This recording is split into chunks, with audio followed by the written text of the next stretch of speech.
Hey, everybody. Welcome to Do It Like Danny, Aging Edition. I'm going to tell a million stories, and maybe one will hit home, and you'll be like, wow, that happened to me. And it's not about me. Well, it is. You know, television is a very, very crazy beast. I learned so much at Tyra. This is real emotion. This is something that I experienced. I want the world to see what I have always seen, and that is the love that you have for just being yourself. I love this person who knows who he is, who can make people laugh. I think the script I gave you was a little bit different, but I'll take that. Okay. Sorry. I'm drinking at work because it's my show. I drink on my show. Hi, everybody. Welcome back to Do It Like Danny. Thank you so much for watching. It's been wonderful, wonderful, wonderful. I've been getting so many messages. But wait, before I talk about me, hi, Louie. Hello, how are you? And before I talk about me again, we have a special guest again. We have Miss Dana. Yeah. She is our in-house frequent fact checker. But she's here live, so she'll probably interject throughout my entire story. And make sure you throw a rightly dumbass so. every so often. And rightly so, because I fact-checked you last week, too. She did. And Oh, my it God. I was no like, good, oh, my dude. God. No good. You know we need to share those fact checks so I can put them in the video. I should. Every time. Oh, that's a good idea. Yeah, that's a good idea. Like pop-up video. Remember pop-up videos? Like, bloop, bloop, Yep. bloop. MTV, So when you... right? Was it MTV? It was, at MTV, VH1. yeah. VH1, Or VH1. VH1. Pop-up video. Yep. And have little fun facts. Dana facts. Dax. Dana facts. Dax. So I hope everyone's having a really, really great week. I'd love to share with the team, or with the group. I'd love to share with the group. We don't have a Look at team just yet. Look at me managing everybody already. Got that from Dana. So I will say this. So I'm just going to do a little shout out. I mean, thank you, Eric, for listening to the show. I'm actually really super impressed. And so for those of you at home who don't know who Eric is a old grade school friend. I know, that sounds so old. Like in our anti-aging edition. And I went to 8th grade. I graduated 8th grade. I actually graduated at some point in my life. He said, Eric, yeah. So thank you, Eric, for listening. You know, I got a little Facebook interaction with him the other day, and I was just, it always surprises me because I don't think that, like, I know people listen. You just never know who. Yeah, you just never know who, and it's like, it's really neat because for me, like, that's such a juxtaposition. Like, I would have never thunk in a million years that, like, Eric would actually be listening to the show, and like, not to, you know, belittle or downplay people, but it's like, I always get so many little surprises of people who say, or they make mention of, like, you know, you or what's happened in the past. Yeah. And it just, I don't know, it's for me that I try not to get a big head about this. I don't want to be that person. I think that's probably part of it. And I know that I get accused of it. It's too late. You know, people are like, oh my God. It's too late. Danny talks about himself. Like, well, it's my show. I mean, Well, but this was originally for you to do that was very cathartic. Yeah. Right? And it's been that. It right? has and that's been. what it is. And it's your life, so you're going to talk about you. So And nothing new, right? A millionfold over. And maybe Right. that's why I keep getting younger. You're just letting it out. Should we talk about your feet right now? Oh my God, yeah. Okay, so I have to tell the story. So for those of you who don't know at home, I went to Halloween Horror Nights Spooky. with a group of friends, and it was so much fun. Let me tell you, I do have to kind of give you a little bit of backstory to this. So I'd woken up in the morning and I worked a little bit, and then I went to the gym with my cousin. So Angela and I have been going to the gym quite often, and we really have been kind of like trying to inspire each other because let me tell you, to get up in the morning to go, it's like so hard and you're so tired. So it's not just swimming now, it's gym too. It's gym too. Oh, So wow. it's, I really need to start, kind of branching it out. I need to lose, when you get older, it's hard to fucking lose weight.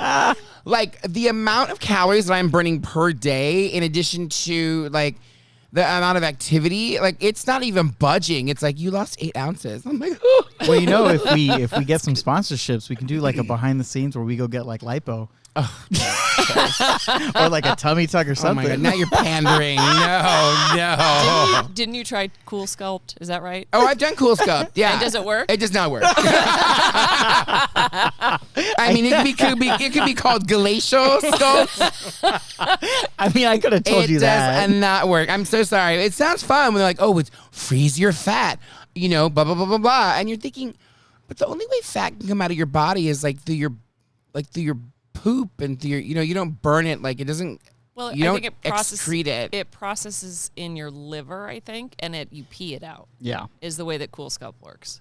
Really? That's what they Yeah. say. Well, let me tell you, I pee a lot already, and you would have thunk I would have been like kidneys. 110. Right, or kidneys or whatever. Yeah, liver, no, and kidneys, it's really whatever. invasive because they take these like roller things and they're like freezing, and it's like it's like you're wow. a Pillsbury Doughboy. Well, they say if you have a lot of volume, it's not the thing for you. That's a good way to put it. So if you're a fat ass, ain't no amount of cool, cold ice in the world is gonna help you sculpt that fat. Okay, that's right. That was a plastic surgeon telling me that. So if you've got a little bit of volume, it's for you. If you've got Yeah. a lot of volume, not so And much. I think everybody has a lot of volume. Yeah. I mean, like, I'm talking about anti-aging and just like, that was the whole point of telling the Halloween Horror Night story. And that is, I had gone to the gym in the morning and then, went about my business, did my stuff. I thought, oh, I'll be fine. As always. Not fine. Yeah, we get there and you walk. I mean, you walk. And of course, thanks to my, Matt Zilla gave me for my birthday this wonderful little Apple Watch, and it tracks everything, right? I know I make the joke that I'm going to die first out of everybody because I probably will, but it's No, fine. you won't. I'm not worried Knock about it that. off. Everybody says that too. No, you won't. I'm Shut not up. worried about it. It's going to be grand. It's going to be amazing. Hey, and I'm going to have to cut that fucking video and I'm going to be crying the whole time. Oh, God. Thanks a lot. Oh, my God. Don't worry. Dana will help you. I'll fact check you. She'll I'll fact check you. That never happened. But Dana, it's on video. No, it didn't happen. It didn't happen. He never said that. Yeah. So as I was saying before, like trying to be better about my life and trying to not, like I said, live until I'm 55. We went. I was lucky enough to be invited to Halloween Horror Nights by Anisha's sister Amber, who took care of everything and then some, above and beyond. VIP, like probably what celebrities experience on a daily basis whenever they go to Halloween Horror Nights, Yeah. right? So we get there. I'm excited. I knew that there was going to be a lot of walking to begin with, and I had gone to the gym earlier with my cousin Angela. We're trying to work on our fitness and inspire each other. So, we get there. You're walking. I walked, from the parking structure to, get the bus to the hotel they were staying at. Then we came back. There was more walking, right? Nothing's close. Nothing is closed. And I'm used to walking. We go to Disneyland. We have passes. We walk 10 miles at Disney, no problem. Yeah. Well, I used easy to. I to don't have a do. pass no more. Thanks. Oh, I'm sorry. And we go to Disney. We walk at Disney all the time. And I go with Matt Zilla, too. We go to Disney and we walk all over. But I really wasn't prepared for last night. I mean, I had comfortable shoes. And then, of course, we've had this, heat wave in practically November. It's October, and it was 90-some degrees in Yeah. the daytime. So I figured, once the temperature drops on the mountain by Universal, it's going to be cold, and I'm going to be cold. So I wore jeans, and I brought a jacket, Hey. right? Yeah, thank you. So I was like sweaty Betty. I was over here. I was like, oh, my God, it's 8 o'clock, and I'm sweating bullets. It was so hot because there were so many people. It was warm. Oh, yeah. So I was so blessed in some of the mazes where they blast chill you, and I was like, oh my God, this feels so good. But we walked. So the event goes from 6 p.m. until 2 in the morning. Yeah. Did you stay the whole time? Oh, we stayed the whole time. Wow. And then I mean in a bad way, but it was there's so much to do. I see now how when I pick people up and they say, oh, we didn't get to all the mazes. If you don't have that front of the line pass, Oh, yeah. You're screwed. It's a lot. it's a lot. They're literally, when we went to go, was it Chucky's maze? Which everyone was like, it's going to be so amazing. It's so good. What was your favorite? I wanted to see more murdering. I don't know. I didn't think It wasn't bloody enough. it wasn't for you. bloody enough for me, and Chucky should have been pretty bloody, and I feel like there could have been. I feel like they kind of skimped on live scare actors. There was a lot of animatronics, which was great and fun. Little Chucky's in the oven, and he's trying to stab you, and that was kind of cool. But everybody had just raved about this particular maze, and I was like, oh, I kind of wanted to be a little scared. It was 180 minutes for that maze alone. Really? That's crazy. We waited 3 minutes in line. Yeah, I can imagine. Yeah. I mean, you got the VIP, We got- VIP. Yeah. I mean, that's amazing. I They'll have let you into the video back where exit. there's literally just back and forth. It's snakes of people. And then our line that we went into, there was nobody in it. Yeah. So it was crazy. It was so crazy. I couldn't. And this was probably already midnight, and they were still high waits for those mazes. And I can't imagine when it comes down to actually Halloween, when it gets closer to Halloween, and there's gonna be more people. That's gonna be insane. So, but what was a good scary one was Stranger Things. Really? Nice. Yeah, little Vecna came out, was like scaring me, and I got caught a couple of times. I was like, oh shit, you know what I mean? Like I enjoy it. Like for me, so I would wait. I was trying to wait like behind. Because you kind of know now, like, the cadence of how you get scared. Right. So I was, like, kind of waiting. I'm like, because I want to see. I want to be, like, surprised. Like, oh, my God, you guys scare me. But that was kind of cool. They did a really good job there. Their end scene for that there was a lot going on. Mm-hmm. There was so much going on in the end scene, and it was really amazing and really cool because of all the special effects.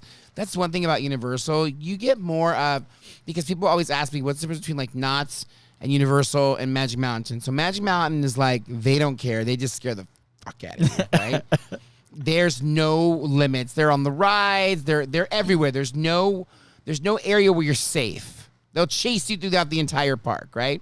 Knott's Scary Farm is just, it's pretty scary. There's some good scares in there. It's more kid-friendly, though, at Knott's Scary, isn't it? No. That's Disney. Disney does that. Disney does the Mickey's Not So Scary. And that looks actually really cool because they do more of like lasers and image projections and stuff like that, and that's kind of cool. And they give out candy, so little kids, pre-diabetic, right? They trick or treat, right? Yeah. And they come out with a lot of candy. Like they don't hold back on the candy. It's not chintzy at all whatsoever. Like they give you bucket loads of candy. And then you have Universal, which is more like, I would say it's an entertainment scare. Yeah. So, you're going to be like wowed by the sets. You're going to be walking into these big, huge, like elaborate, sound stages. And it's kind of cool. That part's kind of cool. Like I said, Stranger Things 4 was a good one. So if you get a chance to go to Universal Halloween Horror Nights, please know that you're going to fucking walk about 13 miles, which is what I did. And wait in line for about 180. Right. Yeah. 180 minutes or more. So then, you came into town, and I literally got home at probably 3:30, almost 4 in the morning. I had to take a shower because I had been sweating all night long. I peeled my jeans off. I just got in the shower. I didn't even turn the light on in the shower. Have you ever done that? Have you ever taken like you never taken a dark shower? Yeah, I've done that. I took a dark shower. I didn't care. I was just like, I took the soap. I know where things are in my bathroom. I thought you meant on your body. Right? I was He's still learning. I was so tired. And so I was like, oh my God. So I get out of the shower. I don't even think I dried myself because I had shut the air conditioner off. So it was like hot in my apartment, and I just opened all the windows. I'm like, I don't care if somebody comes in and kills me. And I slept for about an hour and a half. Oh, wow. And then this one sends me a text message. I hear ding. And she's like, I hope you had a lot of fun. Don't forget, I'll be on the street at 7. And I'm like, oh my God. So I got there like 5 minutes before 7. Yeah. So I had about an hour and a half of sleep. And then I just kind of like peeled open my eyes, and I stuck my contacts in, and I was like, threw a hat on, and I was going to go drive. I was going to go work. I had a whole plan. You were so tired. I had a whole plan. So tired. Yeah. The amount of times you've said that I'd be rich. I had a whole plan. I had a whole plan. It was going to work out perfect in my mind. I'm like, oh, I'll go. But then I looked back at my week, and I'm like, man, like, I just go. Yeah. I don't even on like a slow week, I'm still like, you know what I mean? Like, what's a slow week for you, though? I Let's don't be know honest. what a slow week is for me. I'm like, you would think that like I'm running the fucking country. Newsom, are you hiring? Oh God, not Newsom. He's not running the country either. Just so you know. Nobody's running the country. You won't hear that from me. We don't get political here. Glug glug glug. But anyways, back to anti-aging, and so this morning, like I said, I slept. Missed your call again to get picked up. I was out to lunch and in bed, and like my lower back was sore. Oh yeah, from the rides. From the rides, like the Mummy, it's herky jerky. It's not a bad thing. And all it's the fun. walking. I'm excited to be there and have a good time. But I was like, my body was a little angry at me this morning. I had to take an aspirin because I was like, my feet hurt. Well, hurt? Let's get back to the shoes. Oh, you say volume. No, but let's get back to the shoes. Yeah. This is that you and I I always talk to you about your shoes. How long have you had those shoes that you walked around in? So they're Universal. These are brand new. And- so the reason why that I purchased them, well, for one, they were on sale. It's also a brand that touts that like toe box. So like your toe box, it's supposed to be a bigger toe box. But going back to the keyword of today, which is volume. And in Dana's words, my feet have some volume. They're volume. fat, okay? But I like, because I can if you can spread your toes and wiggle them, that's the perfect fit, right? Yep. But then my foot is fine up there, but then it kind of tapers off in the shoe, and this part's fat. They're not right? the right shoes for you if you're saying that. Clearly. So I was like, what is that? So in the arch area, because I have flat feet. Yes, for you those do. of you that suffer from flat feet, it's a sad thing. Yeah. Because I walk like a duck sometimes. Is there plastic surgery for flat feet? No, I don't think No, so, is there? Pilates. I took Pilates, and my Pilates teacher like trained me to like walk better and like to like really like. Oh, really? But that's expensive. It's like $100 a class, and she doesn't do it anymore. But she was amazing. She was kicked great. My butt. we need to start a GoFund Yeah, go Go Put fund you in you. yeah. Put it in for Fund you. Pilates. Go fund you. Go fund you. Go fund you. So yeah. So listen. So as I get tired, as the night progressed and I get tired and more fatigued, I start to kind of duck in, right? So I knew it. And I was trying to like push out. I was like trying to do my core. I'm like, I'm gonna do my Pilates walking. So when I got home, that pad where the arch is was like Gone. so sore, and I thought I had blisters on both my feet. Yeah. Thank God I did not. Just sore. I was just sore, and you could see like the indentation because it's like a contour that's supposed to cup your foot, Right. But like I got petunia pig feet. My cup runneth over because I have volume. Volume. Lots I of have volume, lots of volume. And so I they're good shoes. They're very good shoes, but for short bouts, not for Right. 13-mile That's treks. a lot. That's a lot. Yeah. Yeah, the only shoes that have come close, but they're so expensive, are the APLs, the Athletic Propulsion, whatever. Oh, those are good for people with wide feet. Yeah, they have white everything, and they're great. They have good support. I mean, I still have one pair, but I can't walk in those for too long. It's like walking barefoot. So my feet hurt really, really bad. So I needed to massage big time. So I didn't get one because I have a gun, and I wanted to like pull my gun out and like. But I was so tired that I was like, "There's no," because then I'll oversleep, and then I'll hear this one on my voicemail going, "I'm out here on the street. I don't see you," and I'm like, "Oh my god!" It oh was my so god. passive aggressive with it. My text message. I told Linda. I said I gave Danny a passive aggressive text message this morning about.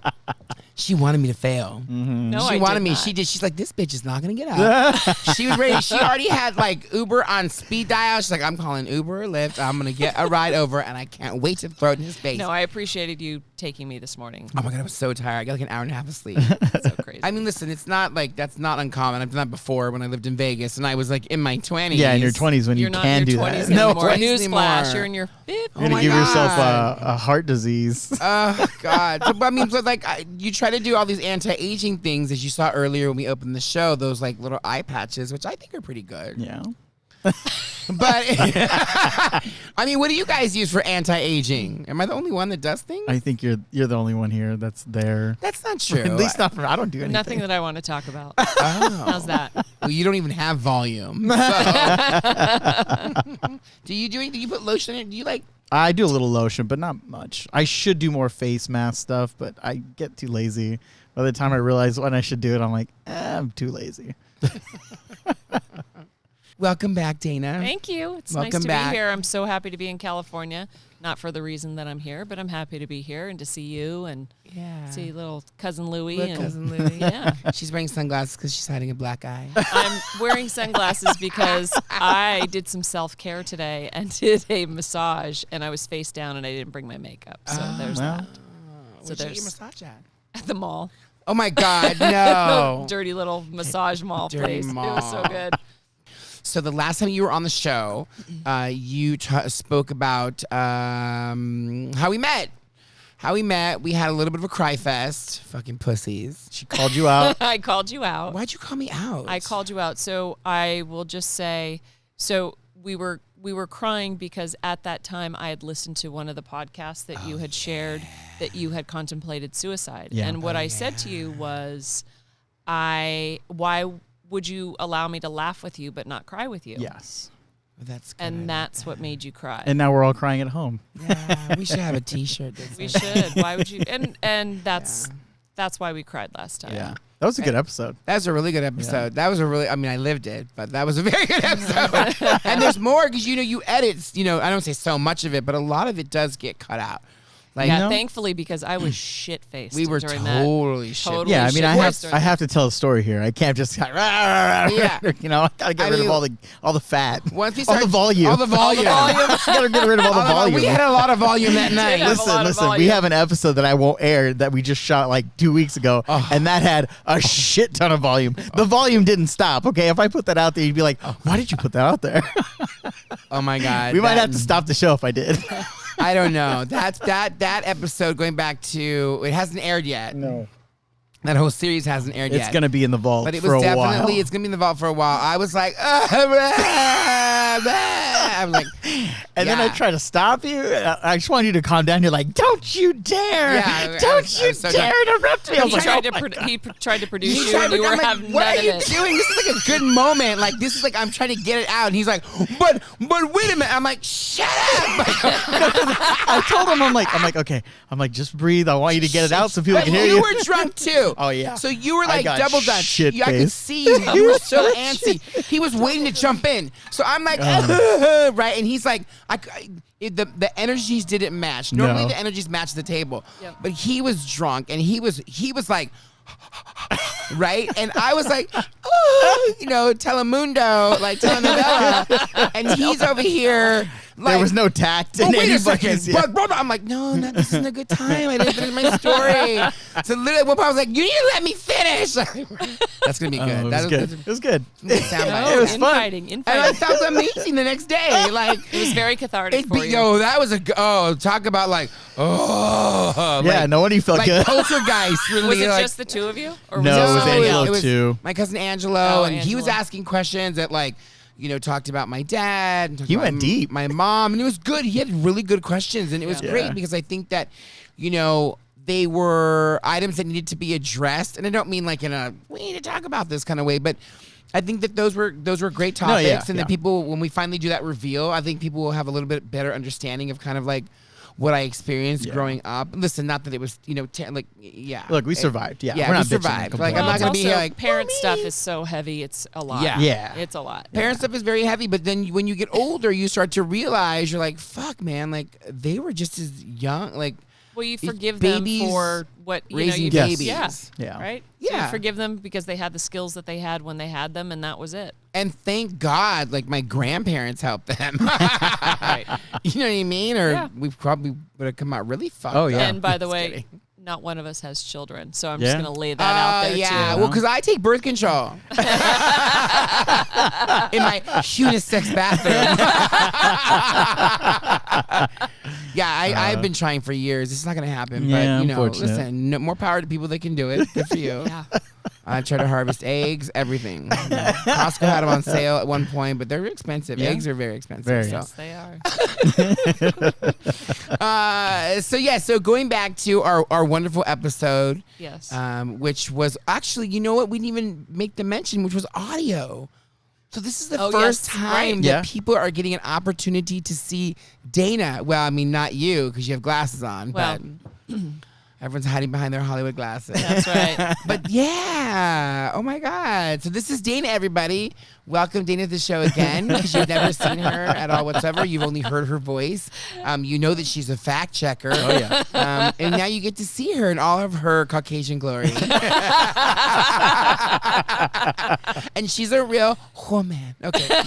So, yeah, we had that episode. And so we talked, but now that we're getting into Se Habla, Yep. Se habla. Yes. this is going to, let everybody know and kind of like further and continue how our relationship actually began to grow. Sure. Yeah. Because, where we were when we worked in New York was not where we were when we worked here in California. That's true. Yeah. So we should probably go back. And so, where we left New York, and that was kind of the end of our story, or so we thought. Right. Right?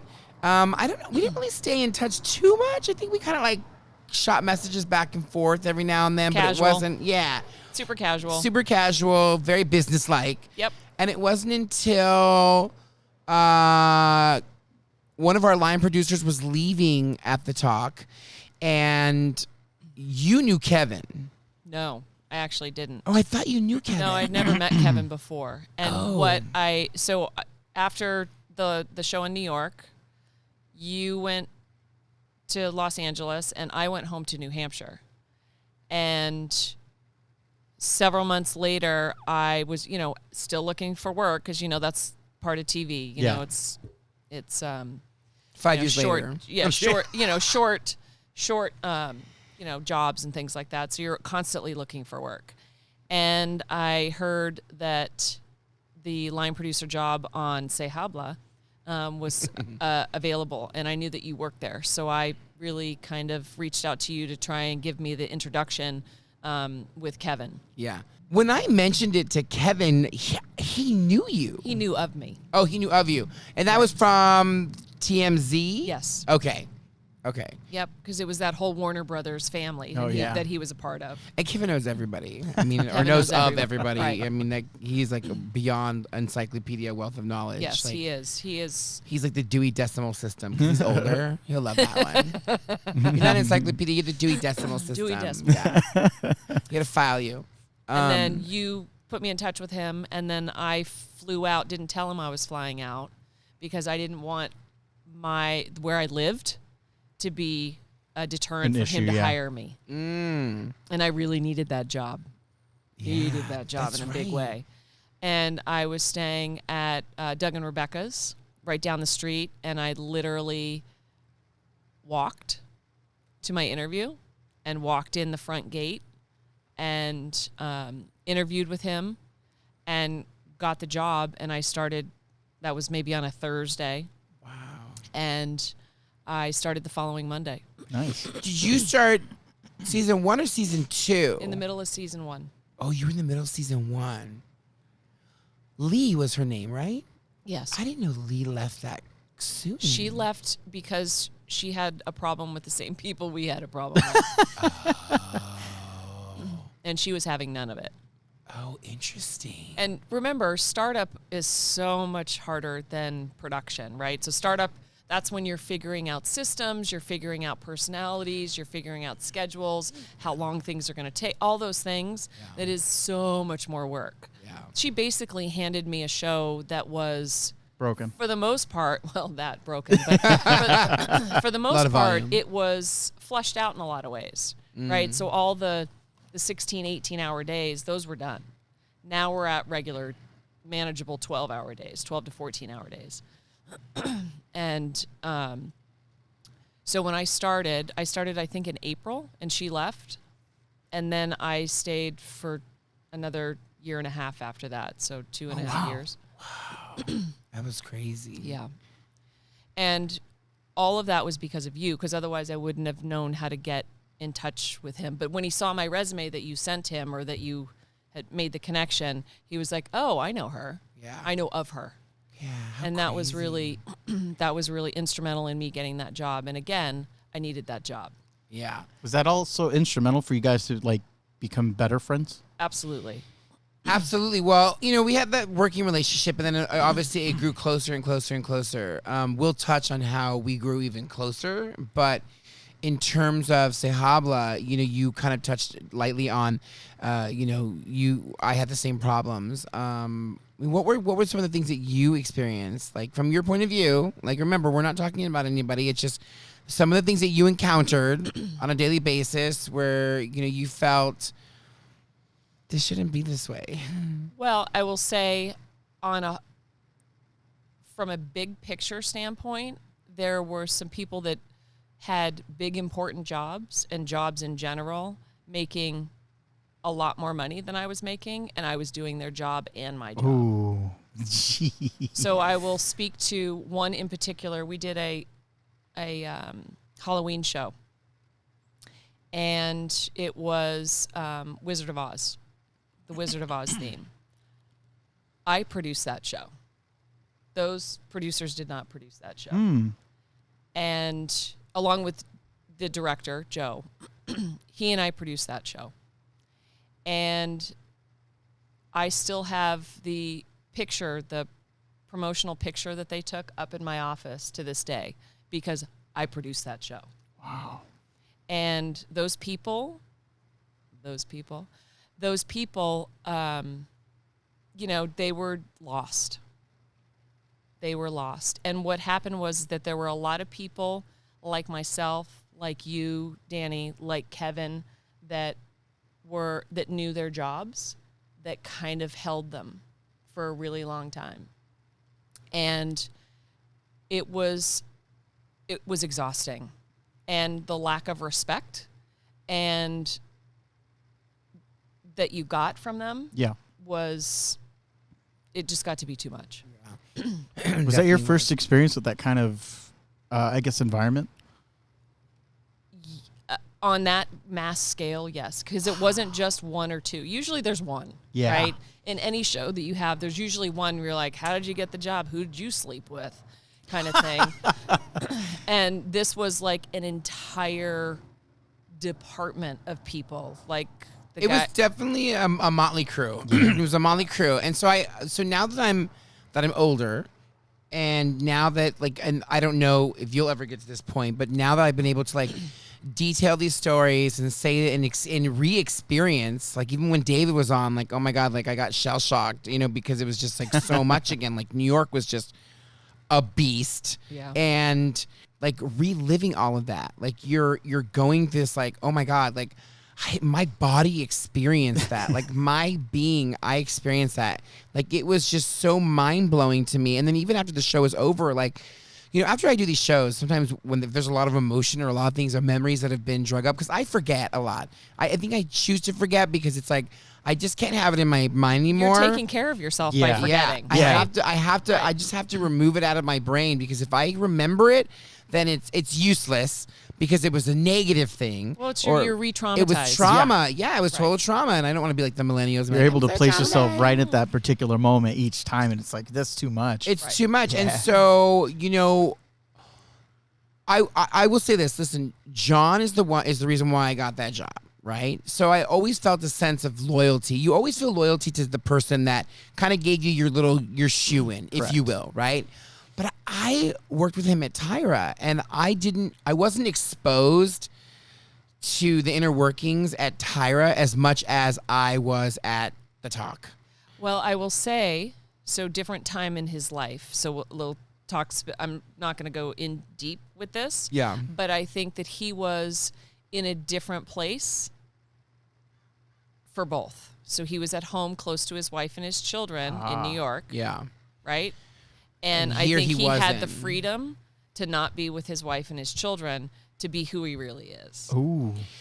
I would agree, but on the other end, that too, experiencing John, he loved his kids. Not that they're gone. He loves his kids. I got to see at The Talk, once he finally came out and decided that he wanted to be gay and he wanted to live his life, he really he missed his kids. He puts everything, all of his ounce core into those kids. And I'm not saying that wasn't true when he was when he was out here in Los Angeles during that time. I'm saying that he had the freedom to be a different person, and I think that he really checked out a lot and wasn't present and left a lot of the decision making to some other people. Correct. Who probably shouldn't have been making those decisions. Exactly. And I agree with that. Yep. And that's kind of and then it just trickled down, because then it fell on to, listen, we go into meetings and Joe would be the only one driving those meetings. And everybody else would just kind of sit there and listen, and he'd go, okay, so what about this? So I really felt like Joe, which is so just because Joe got fired, by Julie, and then rehired, and then got rehired because nobody wanted the job. Nobody wanted to come and be a director because they didn't want to direct Julie. Nobody wanted to do it because they were just no, we're good. I think that it was twofold. One, the word was on the street. Yeah. Right? So the word was on the street. You don't want to go. It's a nightmare over there. Wow. You don't want to do that. I mean, even when I got the job, it's a nightmare. Everybody that was telling me there's a lot of people getting fired. It's a really chaotic kind of place. And then the second part is that nobody wanted to work there because of personalities, right? Yeah. So the word on the street, and there was nobody available. There were no directors with that level of experience that were available. Everybody was working back then. Yeah. Everyone was working back then. And then, like you said, to kind of fortify, word was on the street that if you rubbed so-and-so the wrong way, You're that out. you were out. And nobody wants to be put themselves in that kind of environment at all whatsoever. You're walking on eggshells at that yeah. point. Right, but also the word on the street was, if you get fired from the talk, that doesn't mean anything. Yeah. Yes. So it's fine. If you're fired, fine. No yeah. big deal. And in their words, we don't continue your contract. Nobody ever gets fired. But it seems like it was don't just like a continue your revolving contract. door there. It was. So It that's was. why nobody took it serious. It was for a very long time. And I mean, I can't say that they didn't take it serious. I think a lot of people took this job seriously. I mean, listen, I'm guilty of it. Maybe I took mine too seriously. What I will say is I think a lot of it was, now that I experienced both sides, I feel like a lot of people's hands were tied because it was whatever Julie wanted. Yeah.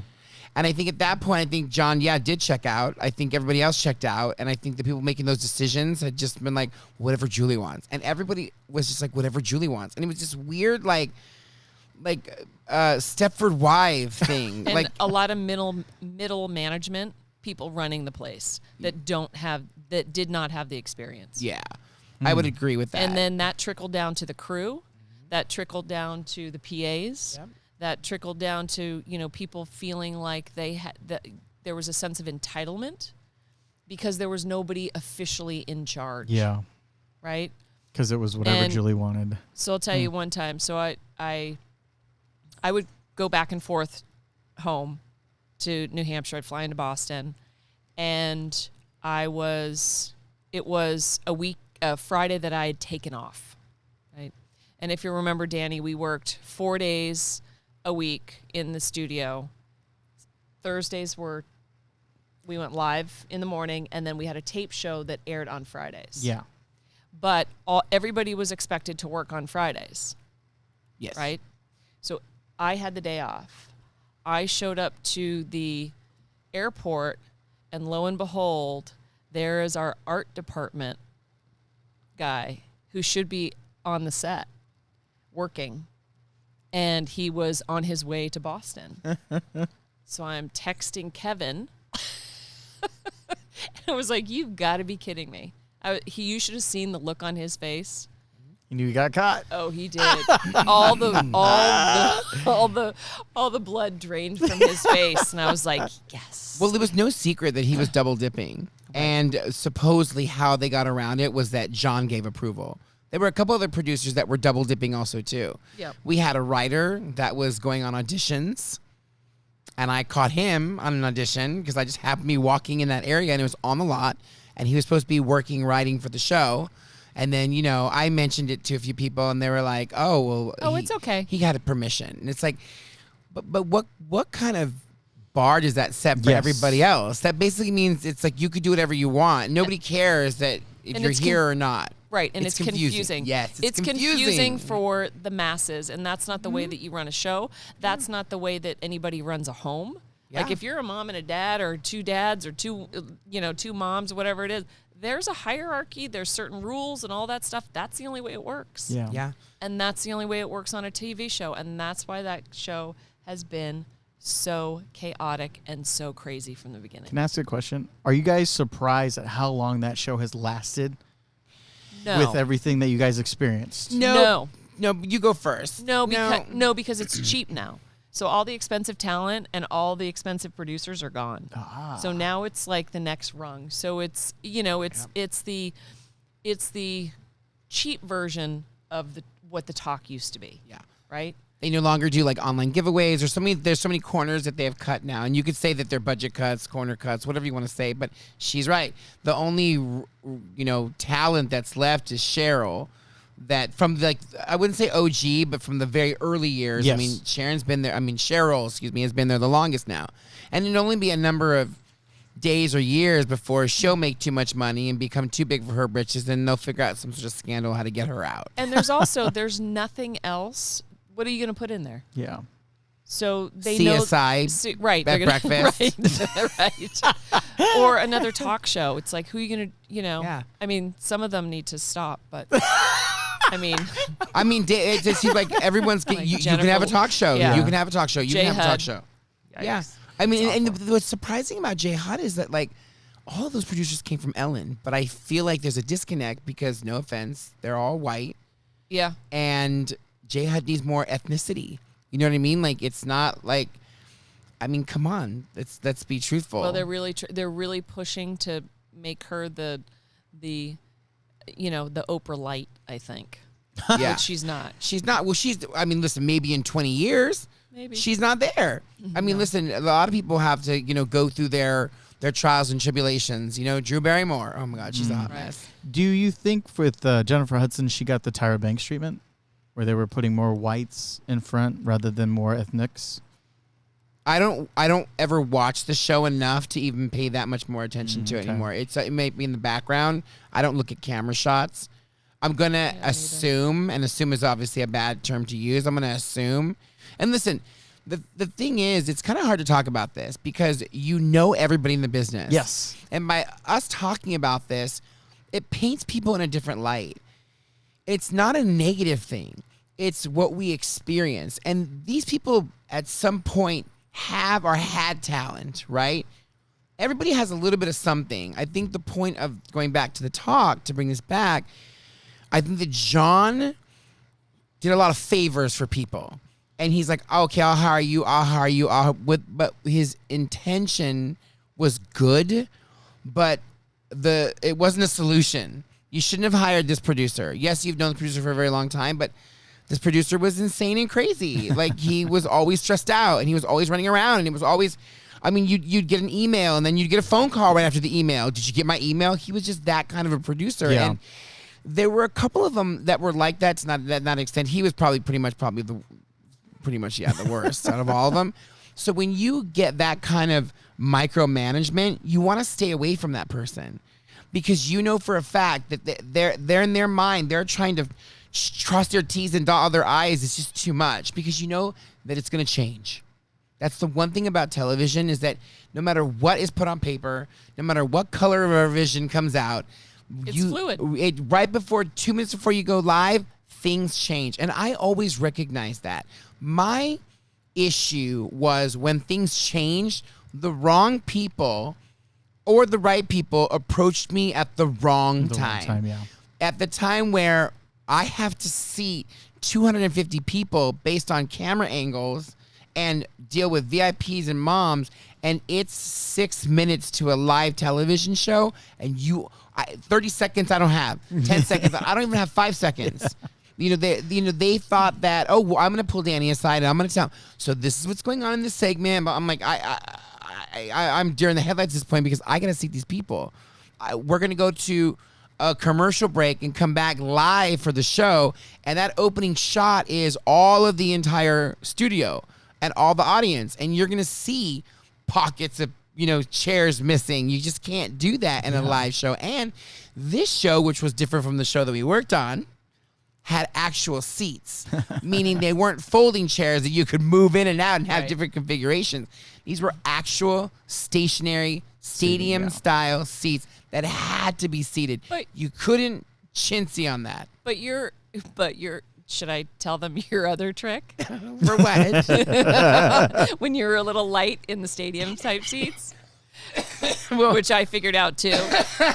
She has your number, huh? I do have. I don't remember. I have his number. So you just seat him. So normally you sit, close to one another, right? Correct. If you've got a lot of Oh, the people in bench the seating, audience. but the bench seating. With the bench seating. Yeah. Otherwise, you spread them out a little bit. You give them a couple of 3-4 inches in between the two, on either side. Well, that I've mentioned before, and how because if you go back and look at the talk in the very, very early, we did a ticket plug, right? And that was the other thing too, is like I had to fight for ticket plugs. Oh my God. Anyway, so listen, I get it. At the end of the day, it was a live show, but there were some things you had to bark a lot to get into the show, because they were complaining that they wanted new people. But then you go back and you research and you look, and the ticket plugs hadn't been playing for 2 weeks. So how do you expect new people or people to even realize that it's available? And maybe 2 weeks is being dramatic, but it was a length of time. And then now that's something else in my world that I need to track on a daily basis. Yeah. You know, then I had a fight to create a ticket plug, and I had a fight to, you know, all these different things, which I thought should have been easy. You just didn't get the support from to get those things put into place. They didn't get it. Yeah. It's I feel bad saying that because I feel like people are going to say, well, Danny was horrible at his job. But I don't think that I was. I just wasn't a kiss ass. No. I wasn't good at that. You know what it was? You were very good at your job. And that's the problem. So think about the people that aren't there anymore, right? Those were all people that were good at their jobs, that spoke up when somebody was shitty at their job. Yeah. Right? And the ones that remained never said anything. They went with the status quo. They never tried to rock the boat because they didn't want to ruin their little paychecks. And they didn't want to make it better. They did not want to make it better. Well, I think that they tried to make it better. And remember, towards the end, I got in on that like Julie train, and you kind of get lost in it and like, oh, whatever Julie wants. And I'm like, oh God. And so you find yourself going, so Julie, is this okay? You find yourself having to get permission, which, by the way, you should never get that type of, you know, permission, or you should never give those principals that amount of seniority, especially when they're not even EPs. Our executive producer should have stepped in, and he should have been making those decisions. He should have. That's the one thing I will say about John is he should have contained those women. Couldn't. He did not have enough in his host whispering arsenal to get them together to be on a united front. They tried, but it was all about whatever Julie wanted. You know, and Mrs. O was a big polarizing character. You know, Aisha was great. I mean, everybody had their own things. And then, you know, so now you've got 5 women, and then each of those women have their own, you know, hairstylist, makeup teams. And then there's that other realm, inner circle of, well, this makeup person doesn't like this makeup person, and this seamstress doesn't want to work with this. And then next thing you know, Julie fired somebody else. And it was really, really, really, really, really unnerving and tumultuous. Yeah. And I guess for me, I was very lucky in the beginning because I didn't really have to deal with a lot of that inner circle bullshit. Right. It wasn't until I got promoted that I had to deal with all of it. And I was like, wow, this is just too much. This is too much for a human being. Yeah. Well, and you were also manipulated by, I don't even remember his name, Mark. You were manipulated. Yeah, you were manipulated by Mark. Well, that And- was in the end. We haven't gotten to that point. That's definitely in the end. And again, going back to what you said, which was, I was very good at my job, and they were all afraid. Yeah. And what do when someone's good at their job, and someone's gonna make all the rest of you, all you Look C bad, students, look bad? Right. Then I mean, it took 4 of them to get me out. Right. And we'll talk about more. That's coming up in a few more episodes down the line. But that's 4 C students Yeah, take out 4 the A+ student. 4 C students take out the A+, but the 4 of them. It took 4 of them.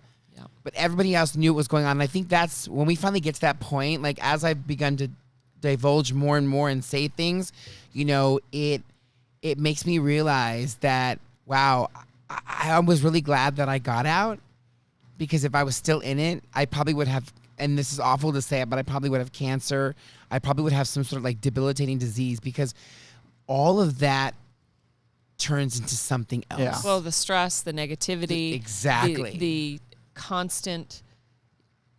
There's not a time where you don't think about it. Yeah. Correct. There Right? isn't. And you're on 24/7. 24/7, And yep. you're getting emails. Even when we were on vacation in Italy, they Right. were sending emails, but we need to know this answer. And you're like, but the show doesn't start up again until September. It's July. Go do something else. But that, again, people that were put in positions that just wanted to feel like they were doing their work. But also, I think there were a lot of people that didn't have a life, right? So you add that in the mix too. So Yeah. they don't have the work-life balance kind of thing. And they were the ones that were, you know, on Sundays trying to find out information. Yeah, they weren't Right. lucky as our art director, who went on multiple vacations and double dipped multiple times. And we caught him at other different productions while he was on the dog at the same Yes, time. he He's no was. longer there. He just recently left this past season. Again, I don't know if it was his choice or the show's choice, but I mean, they there's had not a whole a lot to do anymore. yeah, they had a whole turnover of, you know, people, and I think a lot of people that we know are gone now. I don't know of anyone except maybe PAs that might be original, maybe a few of the office staff, but yeah, it's changed over immensely, and I've heard a lot of things, so it's like whatever. It's like I just take it all with a grain of salt and like water off a duck's back. It's like it's the people that are there now, God bless them. That's great that they're working, and that's wonderful. But the reality is, are they any good? Yeah. The fact that they've remained there through all that entire time, like the ratings never got any better. You don't So have to be good. To are be they there. really good? Right. You know don't what I have to be mean? good to be there. Right?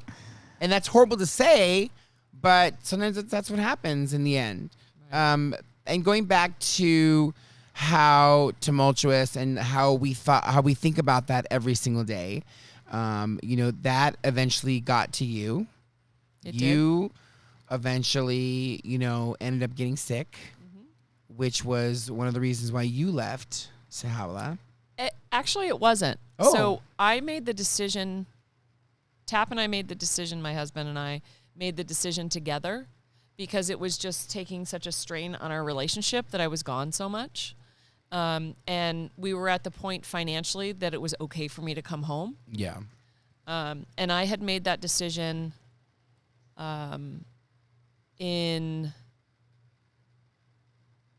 June, I want to say, and then came back after the July 4th break and gave my notice to Kevin in July. I didn't find out that I was sick until later in July.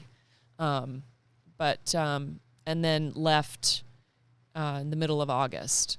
And Kevin was kind enough to keep me for one extra week so that I could have insurance. So that extra week enabled me to have insurance for 16 more months. Oh, nice. So that I could get through my stuff.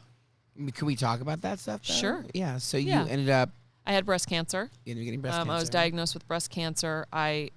Oddly enough, maybe not oddly enough, I think this happens more often than not, but I had a clean mammogram and literally got the notice in the mail at home.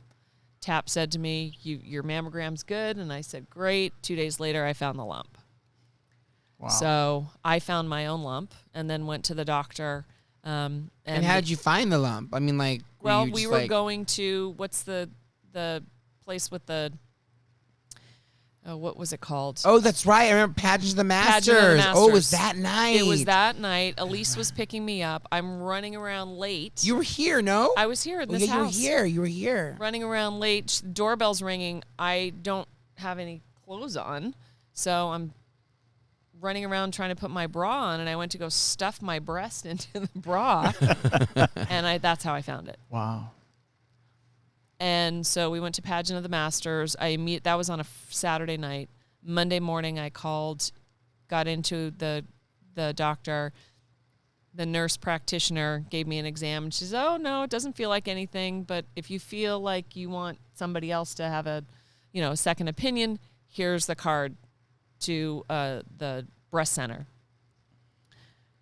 The back tires on my car weren't even out of the parking garage where I was on that phone, and got in right away, and I was diagnosed with breast cancer. Holy shit. So that probably happens to a lot of women. It Clean happens to a lot of mammograms, women. Clean mammograms, Find a lump. or it does happen often. I've had other women tell me similar stories of missed mammograms or missed, manual exams that the doctor or nurse says you're fine. Yeah. Well, I didn't feel fine. But as soon as I got that diagnosis, I was like, oh, that explains a lot. I was so fatigued. I was not sleeping well. My hair was falling out. But I thought it was stress, right? Yeah. So it probably was stress initially and then turned into breast cancer. Because they say that stress is a big factor, cofactor in any type of cancer. In a lot of, not all of them, but a lot of cancers. And it's a working there cofactor. was very stressful. It was very stressful. It was very stressful on all levels. Working there was very, very stressful. And I will say, though, that there were some bright lights. You were my bright light there.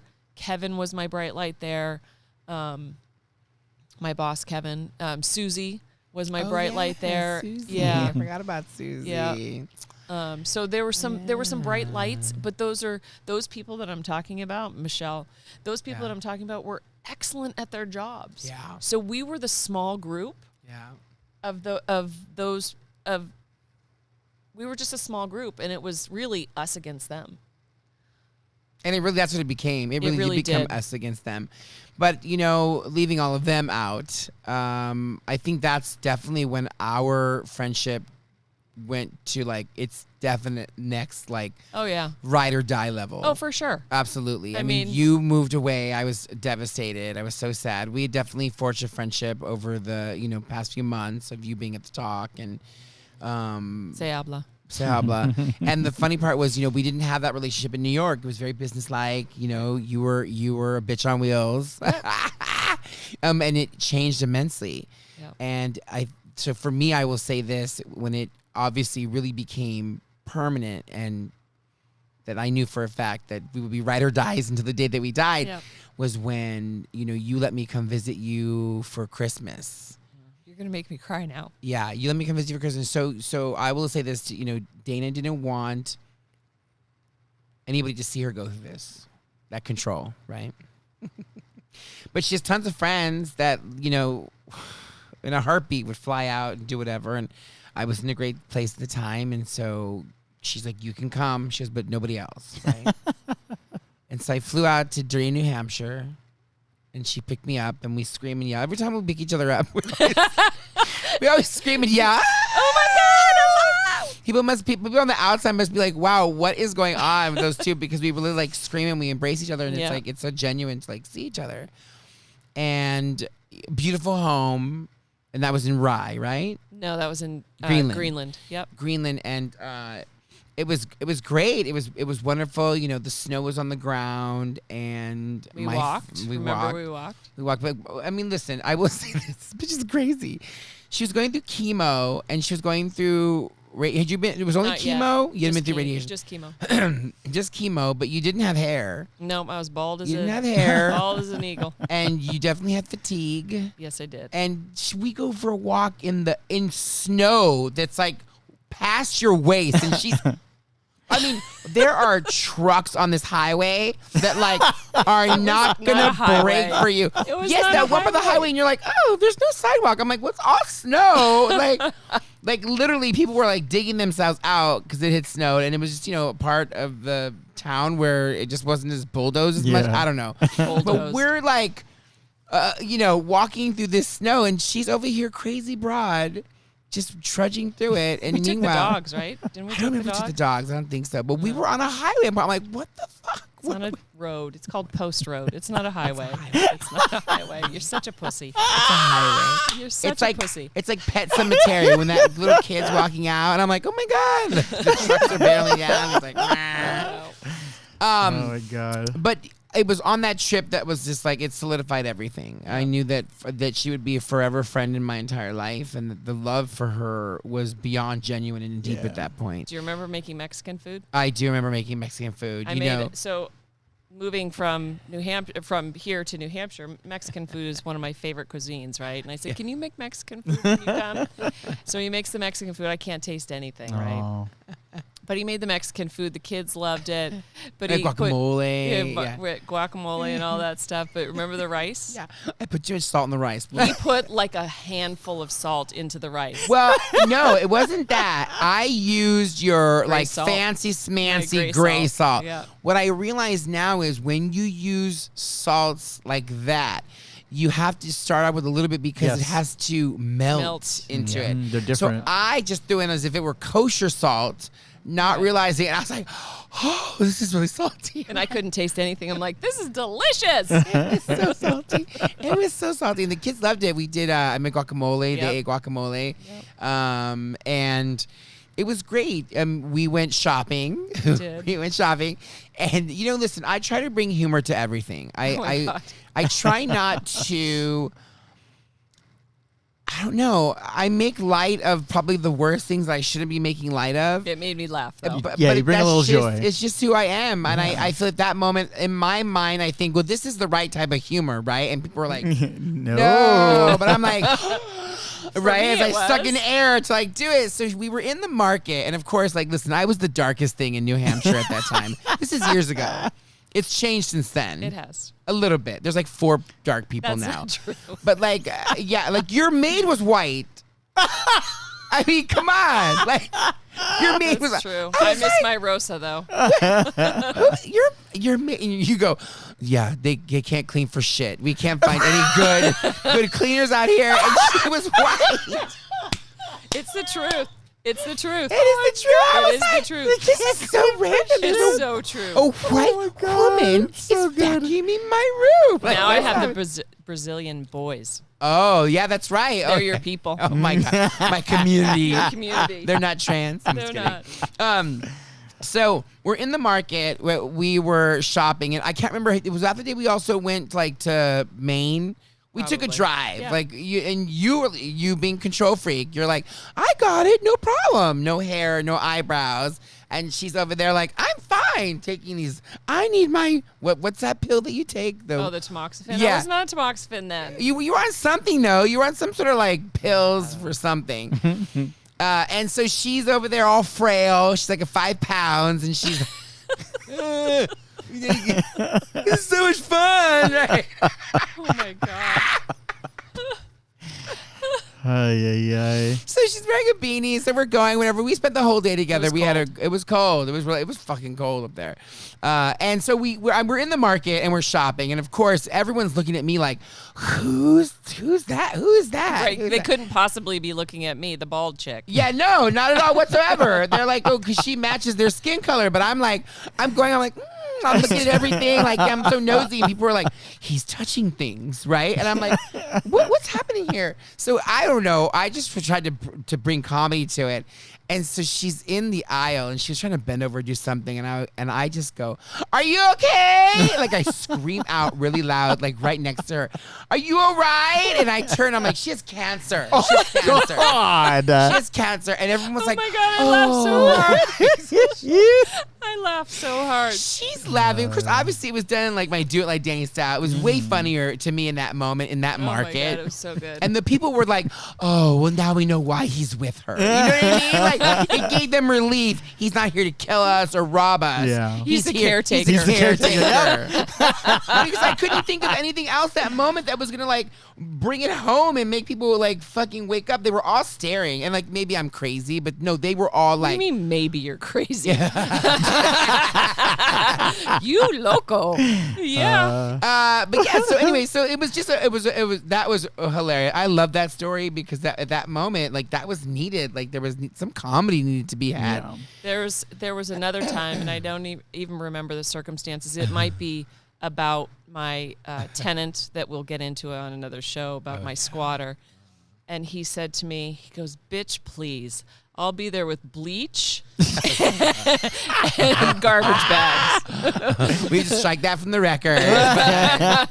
I'm a cleaner. I like to clean. Bitch, please. I'll be That's there one with thing my mother taught me is how to clean. Yeah. No one cleans like my mom, and she taught us how to clean as if it were a murder scene. Murder scene, yeah. As if there was blood, or you, oh, no, bleach, bleach. There could have been. Yeah. Rachel's moved on to, like, she doesn't use, like, perfumes or dyes. Rachel's like in her natural phase. Yeah. But me, I'm like, fuck that. I'm like Downey. Give me them chemicals. My clothes.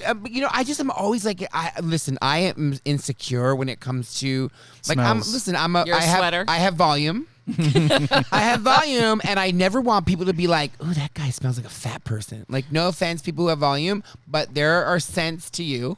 I have the bloodhound nose, and I change. I take 2 or 3 showers a day. Like, I'm always changing. I just don't ever want to smell like Smell sweat like that, yeah. or like. You know what I mean? Like, and then you're over there trying to, like, eat a hot dog, and people are like, that's why she smells.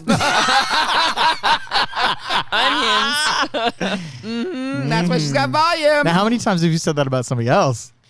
That they smell? No, I will tell them. I'll be like, girl, You need a shower. I can smell you, right? Yeah. I've told people. That's probably mean. I shouldn't do that, but they should know. No, I mean, I would want to know. Like, I'm if I Yeah, stink, I would wanna know. Yep. I'm the first one to say, "Oh shit, I stink." Yeah, I make a constant effort to, like, make sure that my hygiene is in control. And there are things that there's deodorants. Listen, if you got all those bubbly skin folds, they have shit for that also too. Right. There's no reason why you should have a scent to you other than Downy Fresh. Yeah. No, Downey. I know we went crazy, and I'm off on a different thing. But yeah, so that was definitely for me the nail in our coffin of Relationship life. coffin. A relationship coffin. The good kind. The good kind of a nail that would like really made our foundation stronger, and it's just gotten stronger ever since then. You've done so much for me. I mean, honestly, like if there's ever a moment I could just do it now, at this moment, to say thank you for everything that you've done for me, both you and Linda. I mean, like I'm beyond. I'm gonna say blessed because I don't like to use that word because I think that's like so silly. I just think that I'm extremely lucky. Yeah. I'm extremely lucky to have been exposed. I'm actually really lucky that our relationship didn't stay in the business side of it, that we forged this friendship that it's true. No matter what, like to the day that I die, and I probably will die first, and I will cry when you walk into my hospital room because then I'll make, oh God, I'm definitely just gonna make die. sure you check. This is it. I'm gonna If she die flies for all the sure. way from New Hampshire, Yeah, then if I'm dying. she's here, I'm fucking dying for I'm sure. done. Just make sure you check for lumps every day. Yeah. Oh my God, I have so many. No, but I mean, truthfully, I mean, our friendship has been a gift. Yes. It's been a gift. It has been a gift. I think, especially for me. I mean, it's definitely been a gift. I mean, No, the I things mean, that you. but emotionally, take Oh, yeah. all that other stuff out. You know, that doesn't even count. It's the emotional, the deep conversations that you and I have about Life. madres Yeah. and life. And Well, what's crazy is how similar our lives are. so different, but so similar in the. We connect on a lot of different levels. Yeah. Right? Not just the fact, and you just said it, it's like we work together and that brought us together, but that doesn't keep us together. Yeah. Yeah. Because we haven't worked together in years, and we're Years. still thick as thieves. Thick as fucking thieves. Yeah. You're definitely in case of emergency break glass friend. Yeah, you know, for sure. it's a very few small people that can do that. And I will say it was hard for me not to be here for your 50th because I was here for your 40th. I know. And, you know, I couldn't be here, unfortunately. Listen, it's okay. You are always with me. So when you had cancer, I took a piece of your hair. No, I'm just kidding. And we're bringing in the clone right now. Go ahead. No, you're always with me. So like, don't ever. I appreciate that. I mean, we're here now. We'll celebrate. We celebrate your birthday. Your birthday is December 6th. You just had a birthday. He's such a ding dong. I was talking to him on the phone. It was on October 5th. Yeah. And he's like, so what's going on? I was like, I don't know, nothing. Just Tap and I were on vacation. And I said, tomorrow's my birthday. He goes, what? He goes, no, it's not. It's December 6th. Yeah. I go, what? You told her when her own Yes. birthday Yeah. is? He was like, And no, I it's said- not. He's like, wait. And all of a sudden I hear boop, boop, boop, boop, boop, and he's on his phone. He's like, I have it in my phone. It's December 6th. I was like, well, you're wrong, ding dong. Well, happy belated birthday to Thank you. Yeah, you. happy Thank belated you, thank birthday. You. I was like- 57. Holy fuck. You don't look no, 57. you're Yeah, not. I'm 57. You don't look Yeah, 57. thank you. I'm 57. She's older. She's I'm not. 50. She's old. I'm old. I'm older than you. Oh, please, not by much. I'm 56. No, you're not. No, lots more stories to tell, lots more experiences. Yeah. We should, you know, at some point we should probably go down Yeah. that rabbit hole Yeah. of other stuff. We definitely have a lot more to talk about. So we'll have to have you back on the show again. Okay. So thank you so much for coming as always. And I know you were very busy in this particular trip, which one I day was. we'll also talk about. Yes, we will. You were me. Yep. You had a plan, and I'm yeah. Yep. So, but thank you as always because I love you dearly I to love the you day too. that I die, I and love I you will die too. sooner. I love you too. And for don't- those of you at home, I hope you have your own Dana or your own little Louie or your own mother or father. Maybe you have two fathers, and that's okay. But don't forget to do it like Dana. Yeah. You know what? Fuck it. I'm just gonna end the show like that.